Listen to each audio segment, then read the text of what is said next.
Bonjour à tous. Pour une nouvelle vidéo. Je devais continuer ma série sur la dette. Et elle est en préparation, hein, le deuxième volet de ma réflexion sur la dette. Mais je voulais également commencer une réflexion sur ce que j'appellerais paysage de crise, c'est-à-dire non seulement regarder ce qui se passe en France et en Europe de manière générale, mais élargir le regard et voir ce qui se passe ailleurs.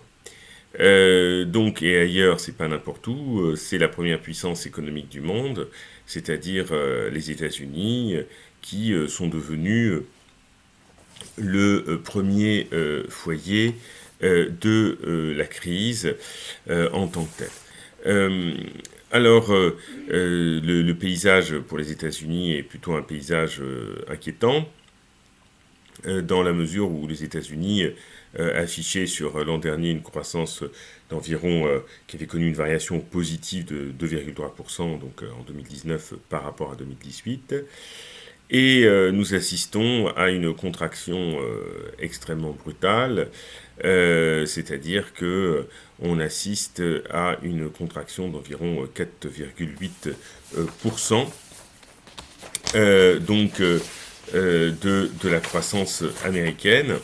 euh, et, euh, et qui indique effectivement que cette croissance se tasse plus par la consommation que par les investissements. On observe également dans ce paysage général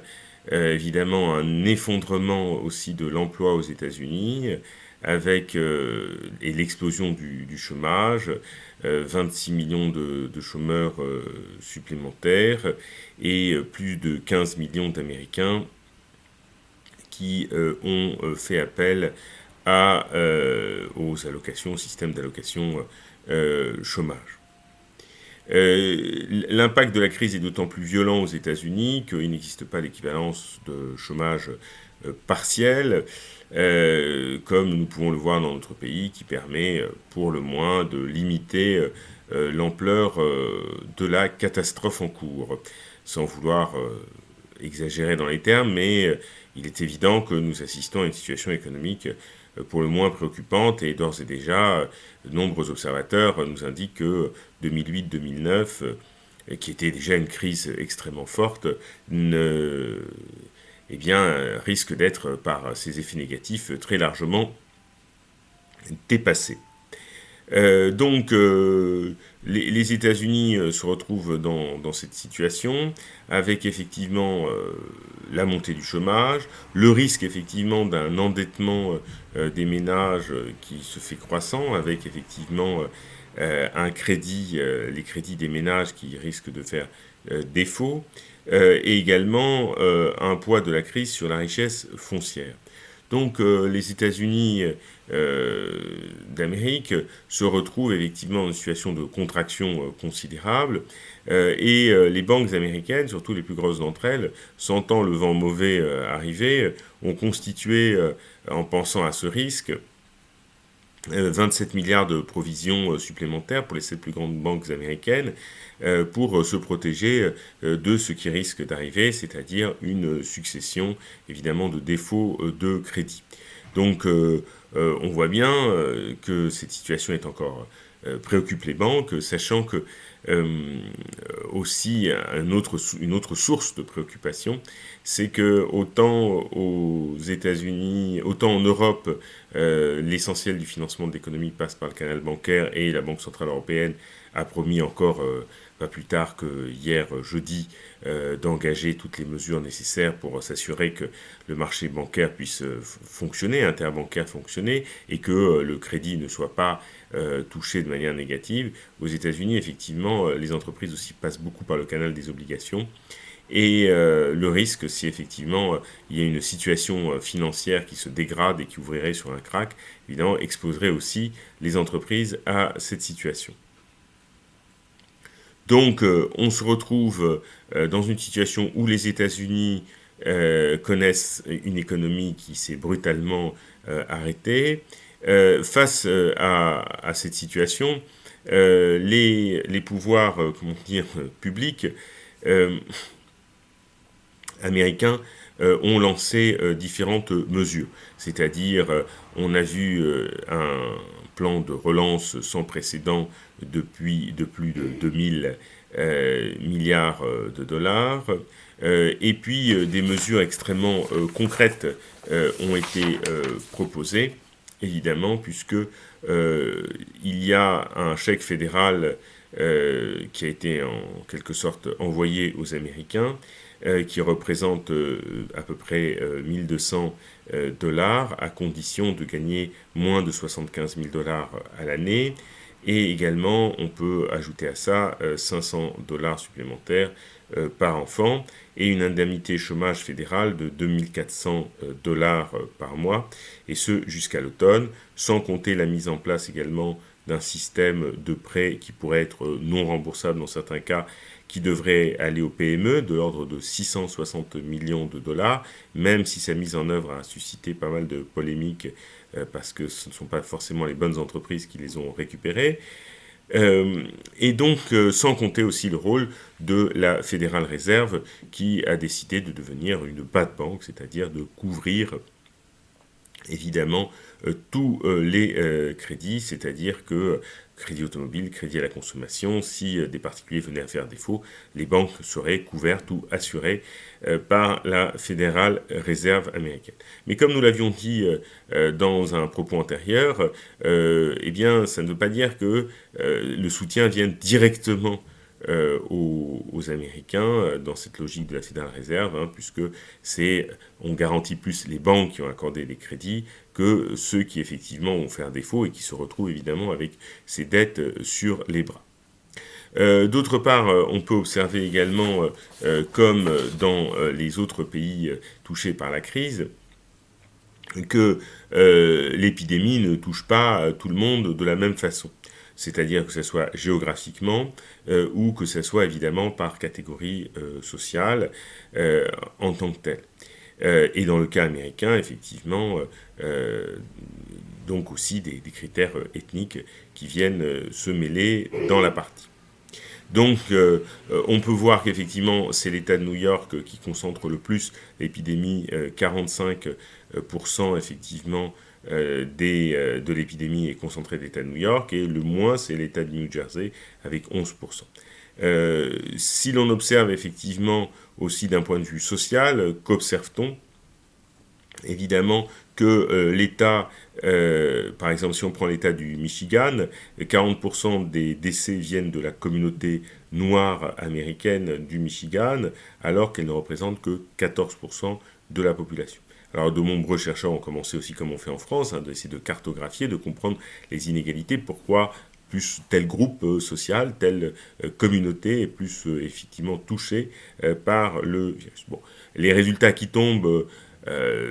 pourraient paraître être des banalités, des trivialités, tant c'est évident, pour qui connaît la situation des inégalités en Europe, en France, ou pour qui connaît un petit peu ce qui se passe aux États-Unis. Et bien évidemment,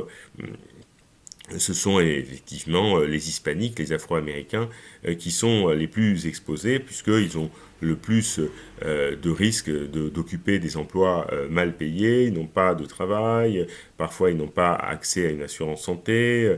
pas d'indemnité en cas de maladie, et sont souvent des populations, en raison de leur situation de travail, de logement, de mode de vie, qui sont souvent exposés à des maladies cardiovasculaires ou respiratoires, qui font que ce sont des populations déjà fragilisées du fait de leurs conditions de vie, du fait de leurs revenus, et qui sont fragilisées par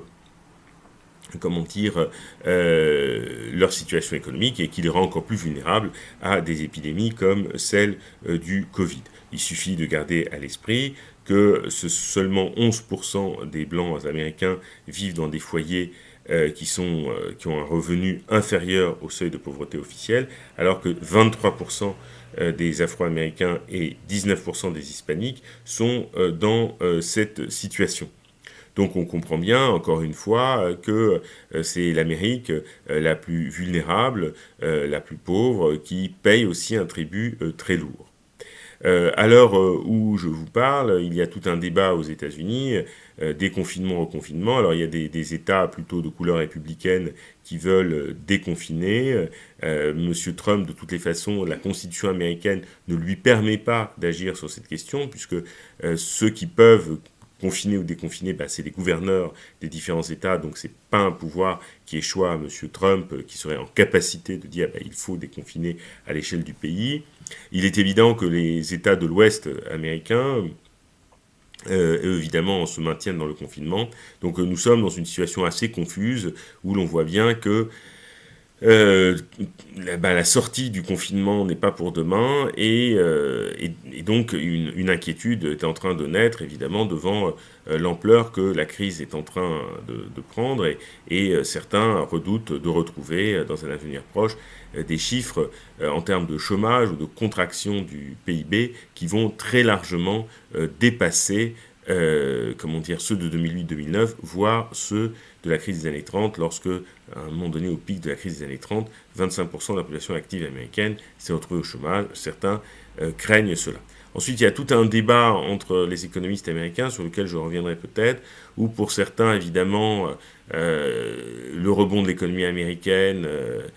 sera possible dans un délai court, peut-être à l'été, à l'automne, et qu'on réussira à remettre en route la machine américaine. C'est le scénario en V tant espéré par les économistes, c'est-à-dire l'effondrement brutal et puis la reprise tout aussi rapide. D'autres économistes, je pense entre autres à Jack Rasmus, qui est cet économiste américain de Californie, qui pour lui doute d'une reprise pareille, parce que, on regarde de l'histoire américaine, que ce soit la crise la plus récente de 2008-2009, que ce soit même de son observation du New Deal, la récupération d'une crise est beaucoup plus lente, et selon cet économiste, mais ce n'est pas le seul, que, évidemment, les structures, les caractéristiques de l'économie américaine, c'est-à-dire les inégalités, un endettement particulièrement fort, une logique spéculative, montrent que finalement les fondamentaux de l'économie américaine, malgré l'apparent succès de M. Trump, finalement étaient beaucoup plus fragiles, et comme cette crise effectivement frappe violemment l'économie américaine, il n'est pas dit qu'elle puisse repartir aussi vite. Donc voilà pour ce premier petit paysage de la crise, donc aux États-Unis, qui effectivement entre dans la tourmente, alors que M. Trump, jusqu'à l'année dernière, pouvait prétendre devant les Américains qu'il réalisait un excellent mandat, qu'il était un bon président, et que l'économie se portait bien, et que sa réélection pouvait être effectivement garantie. Voilà que des événements qu'il a plus ou moins bien ou plus ou moins mal gérés affectent l'économie américaine et interrogent à la fois, il faudra se poser si c'est en fonction de la crise sanitaire, est-ce que cette élection pourra se tenir ou elle se tiendra pas plus tard, et deux, est-ce que finalement le coronavirus aura été le pire adversaire de M. Trump et le meilleur allié finalement d'un adversaire qui au départ semblait si peu redoutable, qui était M. Biden. Donc à bientôt pour une nouvelle vidéo, cette fois-ci ce sera consacré à la dette et ses caractéristiques.